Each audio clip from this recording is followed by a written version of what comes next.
So mga sangkay, putok na putok pa rin po ngayon ang balita sa international itong nangyari sa Middle East. Sa Dubai, Oman mga sangkay na kung saan, ayon nga po sa report, nagbuos ng isang napakalakas ng ulan at pagbaha. At alam niyo mga sangkay, ang katumbas ng ibinuhos na ulan, katumbas daw po yun ng 2 taon ayon po sa report. Kung kaya't mga sangkay, ganun po kagrabe yung baha.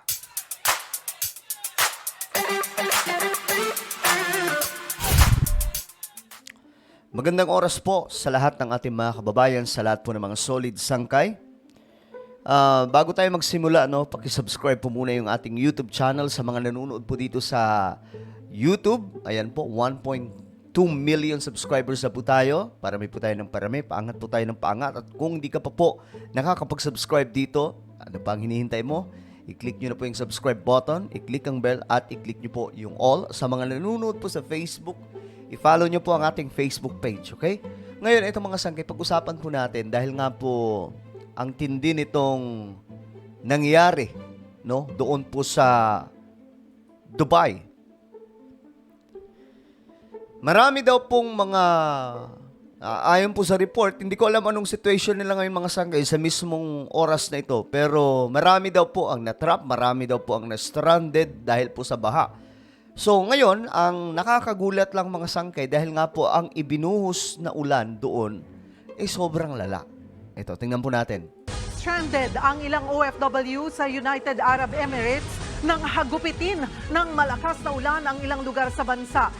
Sa tindi ng ulan, nalubog na sa baha ang mga kalsada kaya wala nang masakyan ng mga tao. Okay, so buong kakalsadahan mga sangkay ng UAE ay napuno po ng tubig. Kasama po yung airport doon mga sangkay. Lahat po ng transportasyon tigil. Dahil nga po sa matinding pagbuhos ng ulan na nag-cause ng grabing baha. At marami po ang nagulat mga sangkay kasi sabi nga po ng iba at marami, first time daw po ito nangyari sa bansang ito mga sangkay. Nasa frontline ng balitang yan, si Elaine Fulgencio. Ayan o. Nagmistulang ilog ang iba't ibang parte ng United Arab Emirates kahapon. Kinagupit sila ng malakas na ulan.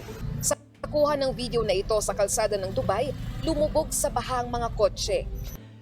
Itong mga ganitong klaseng lugar mga sangkay, hindi po yan hindi po yan bahain na kagaya po niyan. Sa Pilipinas ng mga sangkay, yung ganitong klaseng baha, kung dito sa Pilipinas mangyayari, hindi po yan normal. Marami pong magugulat kasi, pero pati airport, yung airport po nila napuno ng tubig, nagbisulang dagat mga sangkay.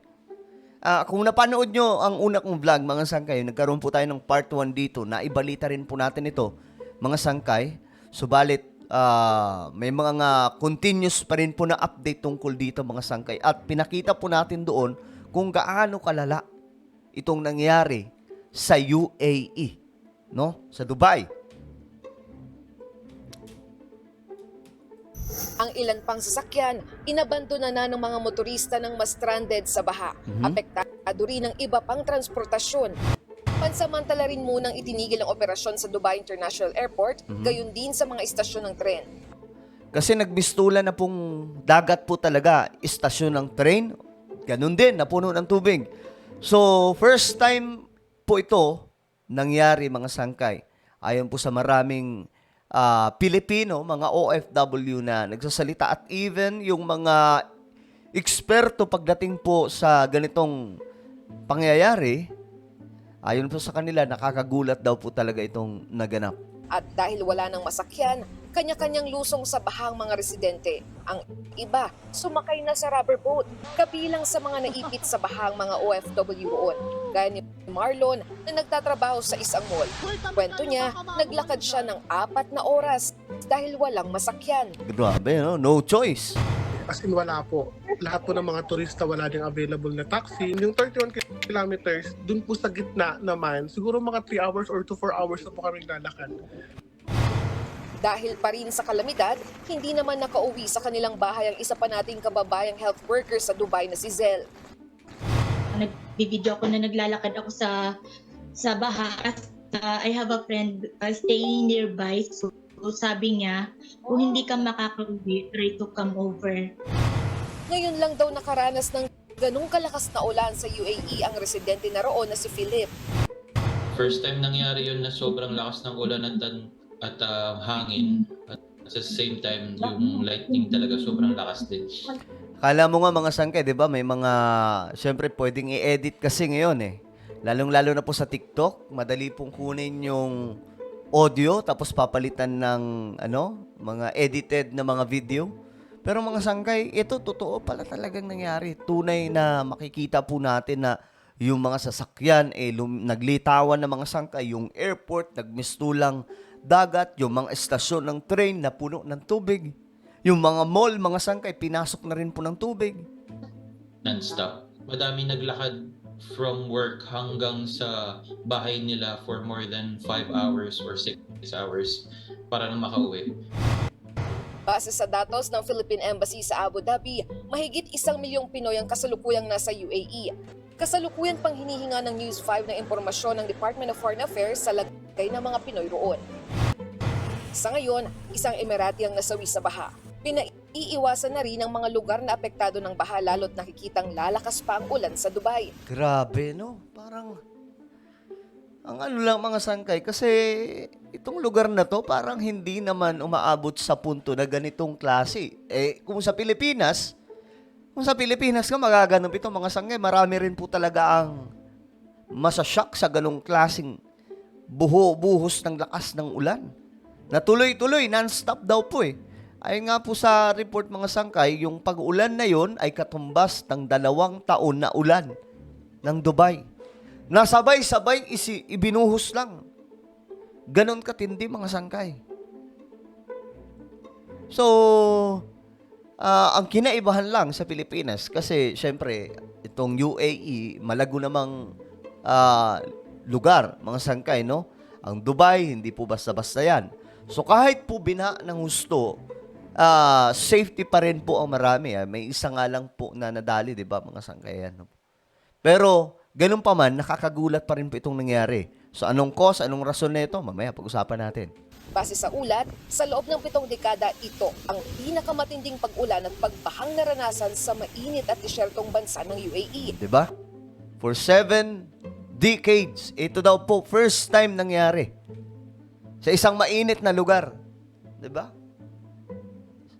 Ang bihira. Halos katumbas ng araw yan ng 2 taong pag-ulan. Ayon sa expert, Diba? Halos katumbas ng 2 taon na pag-ulan, sabay-sabay lamang po ibinuhos.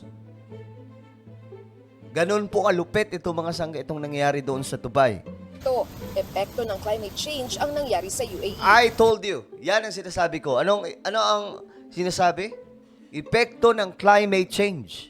Ulitin natin para mas malinaw sa lahat. Ayon sa eksperto, epekto ng climate change ang nangyari sa UAE. I think it's due to climate change and very rapid urban development. Uy, si ano pala to? Si Architect Felino Palafax. I don't know kung kilala nyo ito mga sangkay. Na napaka, nito?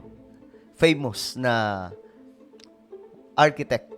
Ngayon sa Middle East, Saudi Arabia, United Arab Emirates, yung mga nag-design ng mga drainage sewer system wala halos flood control.